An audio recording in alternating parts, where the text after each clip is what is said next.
Ukukhuluma enye insizwa uveza ubudedengu noma-ke indlela amaphoyisa enza ngayo laphana-ke emgwaqweni. Buza ukuthi-ke kufanele yini ukuthi kwenzeke le nto amaphoyisa amenze yona uma ngabe-ke ewachazele. Ingane zakwethu ngiyanibingelela kakhulu nekuphi la funye khona lo musa njengamanje. Uma usuku lakho lokuqala la, cela senze ukulungela upress subscribe button wenze sure ukuthi uyalike ukuze njalo uma sifaka amavidiyo kube wena oqala uthola notification.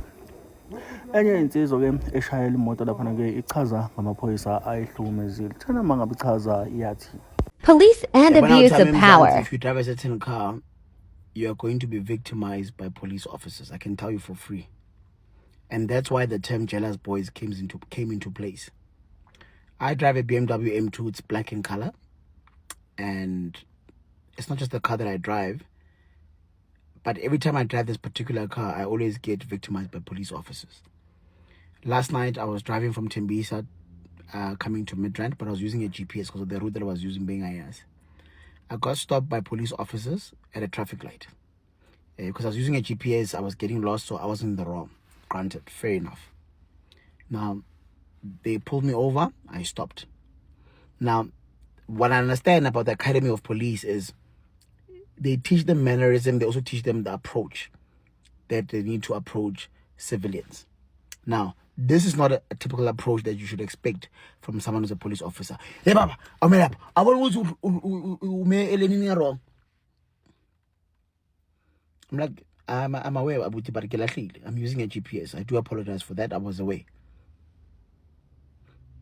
Yeah, where's your license? Sharp. Here's my license. I don't want to take it. No problem, Abuti. I understand. Now, the issue is, at the time this is happening, 3 of them are in my car or within my space. One is saying this, one is saying that, one is saying that. Then they asked me to open the boot. I opened the boot. Go booting, they find a fill bar and a bottle of Hennessy. Based on that, they've concluded that I'm drunk. But okay, chief, we're gonna detain you. We wanna check if you're not drinking. I'm like, no, I don't drink. That bottle is for my father. It's sealed. But no, chief, we're gonna detain you. No problem. But I've got an emergency. How long will it take so that I can be able to plan my time accordingly? But they can take as much time as they want. They're doing their job. That's the response. That is the attitude. That is the tone. Guys, if I'm wrong, correct me if I'm wrong. I'm using this video just as an opportunity for me to vent and also to create awareness for those who experience what I've experienced. The lady comes to me and she says, I slide my window down. Are GPS to Midrand Fire Station. We're going to breathalyze you there. Now, where's the probable cause? Because if you're saying you feel that I'm under the influence, why would you let me drive myself to the fire station? I mean, I understand I'm not a traffic officer, but what I know by the law, and correct me if I'm wrong, they could have drove my car themselves if I allow them to drive it. Or if I don't allow them to drive my car, then I can call someone to come and take my car. Then I can put me in their van. Bangisele. They didn't do that. They didn't even escort me. I drove there myself at the fire station. I got there, I beg. I asked one of the ladies, but no, we can't attend to you right now. We are doing our parade. I took a video as I'm taking this video now because I almost left. I wanted to leave. I was like, hi guys, I'm taking a video. This video is just proof that I came here. I was told to go. They had my license, so I had to go there. Okay, guys, I'm taking this video in Zohamba because and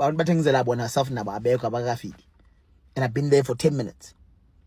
Luckily, just when I was about to leave, I drove back near the guys, but I've been waiting here. Okay, what's the next step? Can I be breathless so that I can go? I have an emergency. But you give me no. We need to wait for the parade to finish. I stood there waiting for the parade. For those of you who don't know what a parade is, it's basically a group of police officers singing and talking about, you know, the objectives of the day and so forth and so forth. I had to wait for that to finish. Now I'm getting upset. I'm like, guys, can I please speak to someone who's in charge? And that's where everything just went sour for me. One of their inspector, I don't know what they call him, but the person who's in charge, who's their senior colored guy in it, I can't remember. Very arrogant. Even his face, you could tell that, one, he's biased. And I don't appreciate the fact that instead of him being a senior and being a person of leadership, to say, listen, let's listen to both the scenarios. What transpired here?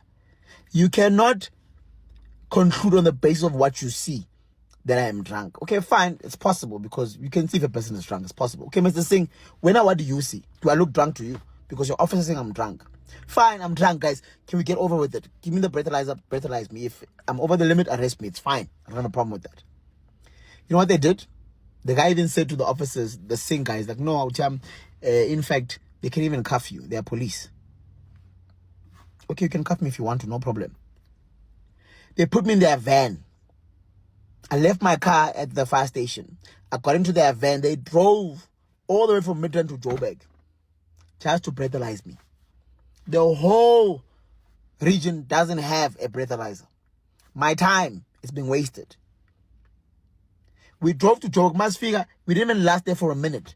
I got there, the guy was very polite, funny enough. That guy was very polite. Oh, tell me, this is the process. We're gonna blow, wada. If you reach this limit, it means you got chief, don't stress, I blew that thing, that is 0%. Not even an apology, to say, sorry, man, we wasted your time. Not even an apology, they didn't care. On my way back, I'm still in their car, I'm sitting in the back. I got angry, I called my mother. I'm like, hey, old lady, can I let flow up? This is what's happening. But I wanted to vent. So I was strategic about my venting because now I'm talking about them indirectly to my mom. You know, grade 12, grade 11, this is what they're doing. And it's difficult because one of the guys came to Moholo. Now culturally, so I couldn't tell him, I couldn't rub off my frustration to him, to tell him what you're doing is wrong. So I'm telling my mom, indirectly, I'm telling him because I can hear, he can hear me. You know, but they stopped me, they did this 1, 2, 3, 4, 5, 8, but why? Why must I breathalyzer go Midrand? Why must I go all the way to Joburg just to get to blow that thing and it says 0%? I told them I've got an emergency. They didn't even bother to check to say, what if I'll tell Wavar, agents? They didn't even bother. So I'm making this video to show you guys that in South Africa, the car that you drive, Autiaka, it can have a negative impact. It can work against you because the police officer comes in and we all know this. It's not a secret, we know. But we are telling you guys, if you ever experience this, go report them. I went to the Department of Internal Affairs to report the incident. I even have the email of their superintendent who's in charge of misconduct in Mapuiza. So that we can report them. Guys, we cannot be subjected to such conduct, Kumaponi saying. Yeah, we know that those guys, when you stop them, they're arrogant. Hey, I drive a BMW, you can't tell me no. I'm not that guy. I've never been that guy. I'm the first person, whenever you stop me, flop. But this time, alright guys, I'm not gonna let it go. And I'm saying this because I'm angry and I'm using social media to distress and to tell you guys what happened. But if you guys feel that I was wrong, let me know in the comment section. I will take it. Gladly so. In fact, now that I've laid my complaint, I saw the response in email that they will set up an email, the meeting with myself and them and the inspector who's in charge of misconduct. Let's see what happens.